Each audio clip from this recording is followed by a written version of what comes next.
My sister's boyfriend is an arrogant manchild who always needs attention from everyone, and when my family was focusing on my wife on the day of her best friend's death, he had to chime in and tell her to get over it for God's sake. So, I, 36F, am married to the love of my life, 36F, let's call her K. We met when we were 17, she was out and proud whilst I was still in the closet, so we didn't start dating until I came out at 21. We got married in 2019 and have an adopted 4-year-old son Jack. This comes in relevant in a minute.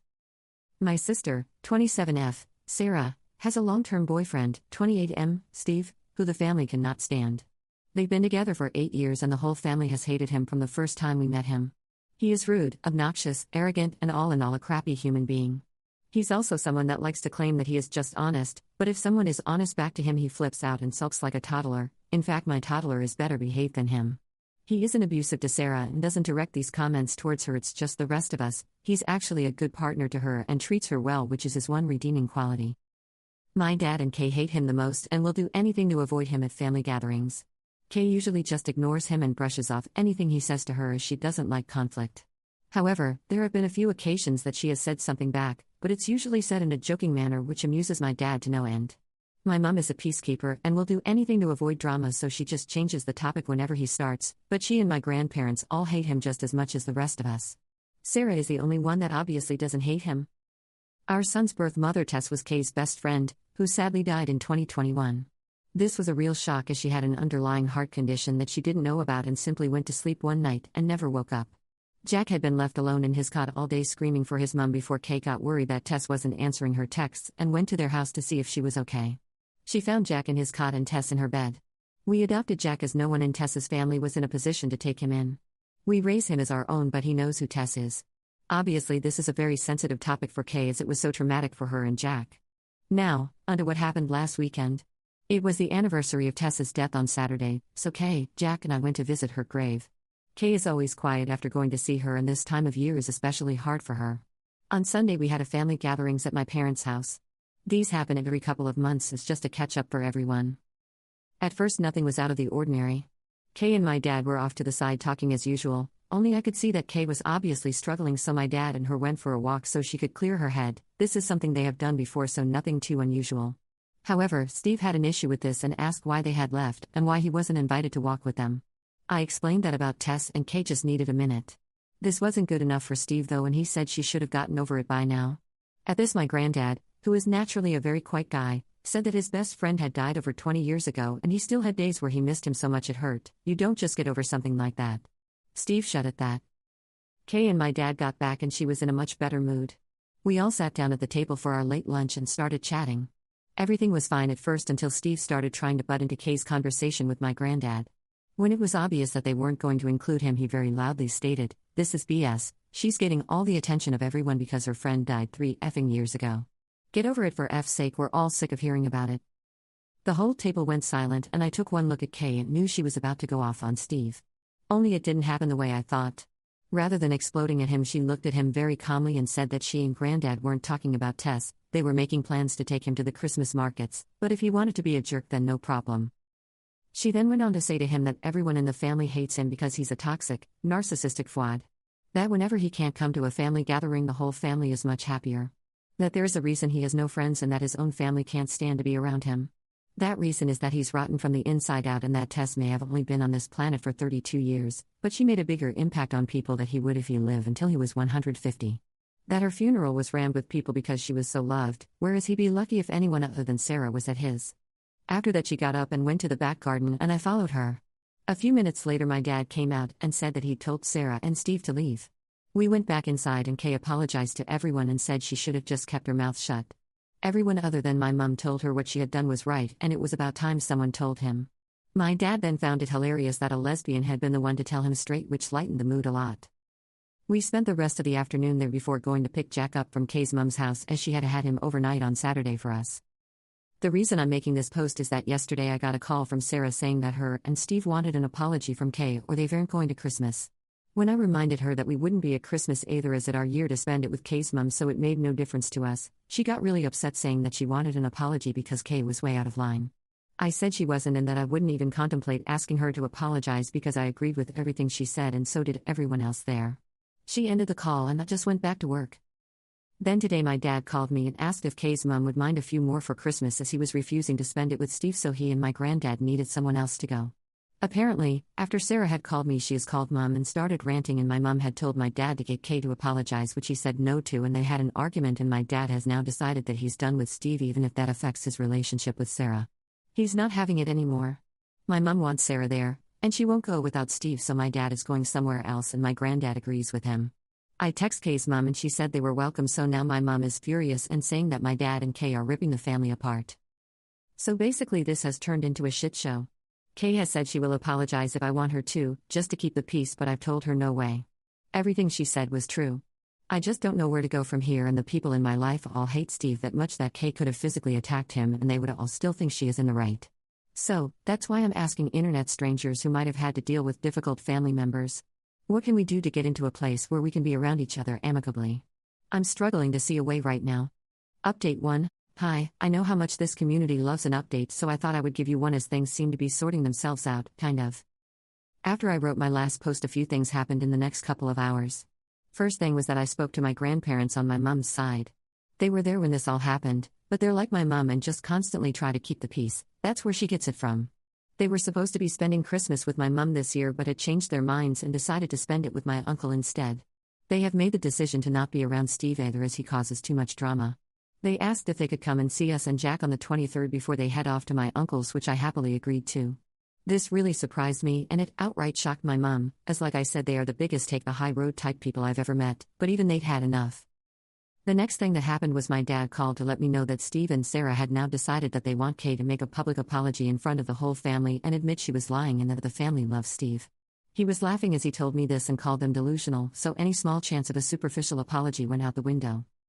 The third thing that happened was Jack getting home from after-school club with a recorder that I am sorely tempted to shove up the teacher's backside. So all in all, it wasn't a great day. Through talking to people on here, I also realized that Steve has been trying to push Kay and I out of the family. Organizing trips that he knows we would be able to go on, we wouldn't have gone on them anyway, as a weekend away with him sounds worse than a paper cut to the eyeball, and him constantly trying to get my dad away from Kay whenever we are all together. I think this is because he is jealous of Kay and Dad's relationship as they're very close and go on trips to classic car shows several times a year together, usually with my granddad as well. Anyway, things went quiet for a few days until the weekend. Our town has a big Christmas fair that runs from November through December and we always go to it with Mum, Dad, Granddad, Kay's mum. We decided to cheer my mum up a bit to go on Sunday and then out for dinner after. My mum was told that if Sarah or Steve showed up then we would all leave and she promised they wouldn't be there. Things were a bit awkward at first, but settled after a while. At one point Jack got my mom and dad to take him on the giant snow slide, and as my mom walked back over to us she had tears in her eyes. I pulled her to one side to see what was going on and she said that whilst waiting in line, Jack had said he was happy Uncle Steve wasn't here. When my mom asked why, he said that Uncle Steve was a bad man. My mom tried to say that he wasn't, but in typical stubborn 4-year-old fashion, he had argued and said he learned in school that people who say mean things all the time are bad people, and Uncle Steve said mean things all the time, so he was a bad man and that he didn't like him. There had been a case of bullying in his class a few weeks ago and the teacher had done a lesson on how wrong bullying is, so I think that's where this came from. This finally broke through to my mom. If even a 4-year-old can see what a horrible prick the man is, then she had to as well. She said that she felt stuck because she hated Steve and agreed with everything that Kay has said, but she loves Sarah and doesn't want to isolate her. I told her I would always be there for her, but I wasn't putting myself, Jack or Kay through being around Steve again, and she needed to think about what she wants. Not what I want or Dad or Kay or Jack or her parents or Sarah or Steve, but what she wants. She went quiet and then said that Kay's mom had told her she was welcome at hers for Christmas if she wanted to and that she could decide it on Christmas Day if she wanted. Kay's mom would save her a plate. We went back to the group and a little while later I saw Mom and Kay's mom having a deep discussion whilst walking behind us. Neither will say what they talked about, but Mom seemed a bit happier after their talk. They have also been talking since, as yesterday my mom told me that she will be coming to Kay's mom's for Christmas and they've been talking about going shopping together next week. When Mom told Sarah after calling me, Sarah predictably lost her mind and said that Mom was choosing us over her. My mom told her she was choosing to have a good Christmas rather than being belittled and made miserable, all for the sake of Steve and his so-called honesty. Sarah then called me and asked if I was happy that I'd won. She then did the unforgivable and used a few homophobic slurs towards me and Kay and called Jack the bastard of a whore. I ended the call, blocked her everywhere and then let my family know what had happened and that I never wanted to speak to her again. They're all as appalled as I am, and my Granny, Mum's mum, called Sarah and apparently told her she was dead to her and she won't have a bigot in the family.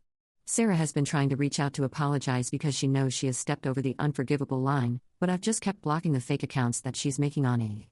Steve tried reaching out to my dad after this, and when he eventually answered, Steve tried to say that Sarah was just angry and didn't mean it. According to Mum, Dad ended up giving him a verbal lashing and told him that he was the worst thing that had ever happened to Sarah and our family. My dad has told Sarah he is disgusted with her, but will be there for her if she leaves Steve. Until then, good luck. Mum has gone low contact as well, but wants to keep the door open so that Sarah isn't completely isolated. I had a few people saying that Steve may be abusive towards Sarah, but I really don't think he is. He usually acts like a dick when the attention isn't on him. He knows that when he says dickish things, then all the attention is on him and he revels in it. After Sarah's outburst, I just think that they're both toxic and feed off each other's toxicity. She lets him get away with the things he says because she gets pleasure out of watching us all bite our tongues and keep quiet. So, Mum's angry, Dad's angry, our 3 grandparents are angry, extended family are angry, and Kay is being my rock, but I can tell she's really angry about what she said towards Jack. I'm just sad and done with it all. At least now I know what she really thinks about Jack, Kay, and myself, so there's that. Not the prefect update, but we move on. It will be nice this Christmas to have both sides of the family together for the first time and not have to worry about Steve being a dick, but I'm sad that is how my relationship with my sister has ended. I'm trying to get into the Christmas spirit, but it's a tough one right now. The only things that make me smile are Kay and Jack being goofy idiots to cheer me up, however the recorder can go to hell. I curse whoever invented the thing, like seriously, screw you.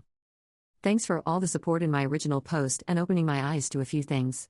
Maybe internet strangers are the way to go for advice after all. Hope you all have a good Christmas/holidays. Update 2.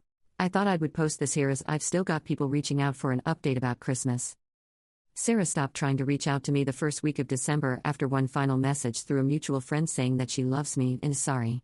My dad has spoken to her once on Christmas Eve to wish her and her alone a Merry Christmas. My mum has spoken to her a few times and had breakfast with her on Christmas Eve, but that's it. As far as I'm aware, Steve and Sarah spent Christmas at their house alone. I do know they went to party on Boxing Day with one of Sarah's friends and Steve was on his best behavior according to someone I know who was there. Maybe he's learning, who knows? I did have a few people asking about why Steve and his family don't speak, and after talking to my dad I found out that Steve said something to his brother's wife at a family gathering that led to his brother and him having a huge argument that turned physical. After that, Steve's brother refused to have him around himself, his wife or his kids, so Steve's mom and dad told he wasn't welcome to family events anymore and they went very low contact with him. He apparently gets a phone call on his birthday and Christmas, but that's about it. My dad was told this by Sarah, who was there when it happened. As per usual, she tried to downplay the whole thing and say that Steve's family were overreacting. Sounds oddly familiar. We spent Christmas at Kay's mom's house and my mom, dad and granddad all came as well. My mom and Kay's mom haven't ever really spent a lot of time together, but they have been recently and they've become good friends, meeting up for lunch and going shopping together a few times. It's a bit of an odd pairing as my mom is very straight-laced and Kay's mom was a punk when she was younger and now is really into Wicca and natural healing. Seeing my mom dressed in her Sunday best and Kay's mom in her Pistols hoodie is an odd sight, but they get along great, so that's nice. Christmas overall was good, nothing special, just relaxing. Without Steve being around, there was no need to be on edge. Jack was very spoiled and loved every second of it. I'll be honest and say I miss my sister a lot and part of me really wanted to call her on Christmas Day, but I know I can't have her in my life right now. That's about it really, all very boring. I still want to launch Jack's recorder into the sun, but he loves it and his rendition of London's Burning is improving. Listening to 26, 4 and 5-year-olds enthusiastically try to play London's Burning on recorder at the Christmas nativity play was one of the funniest things I've ever seen. That got the biggest cheer of the night, that's for sure. I hope everyone had a great holidays and has a brill new year.